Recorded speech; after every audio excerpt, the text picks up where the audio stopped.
Entretenir des relations sexuelles est-elle un devoir conjugal?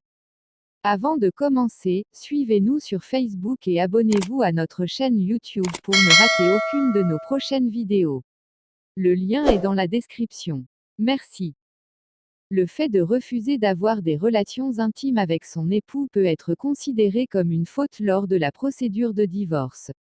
Lorsque les époux se marient, ils savent qu'ils devront vivre sous le même toit et se devoir fidélité sous peine que cela leur soit reproché lors du divorce. Ce qu'ils ignorent, c'est que le refus d'avoir des relations sexuelles peut être aussi un comportement fautif.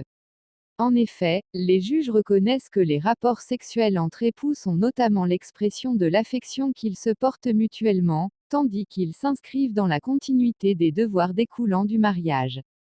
Cour d'appel d'Aix-en-Provence, 3 mai 2011. Autrement dit, les juges estiment donc que les rapports sexuels sont un devoir conjugal découlant de l'article 242 du Code civil, au même titre que le devoir de secours, d'assistance ou de fidélité. La Cour d'appel de Versailles, en 2019, a sanctionné une femme de 66 ans en prononçant un divorce à ses torts exclusifs en retenant pour faute son refus à des relations intimes avec son mari. Cet arrêt de la Cour d'appel d'Aix-en-Provence, du 3 mai 2011 concerne, cette fois, un homme.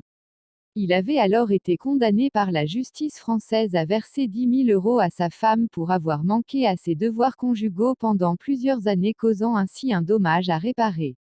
En conséquence, ne pas respecter ce devoir peut être considéré comme un comportement fautif lors du divorce.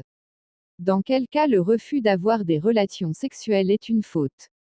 Comme toute faute, plusieurs conditions doivent être remplies pour que le refus d'avoir des relations sexuelles soit considéré comme un comportement fautif.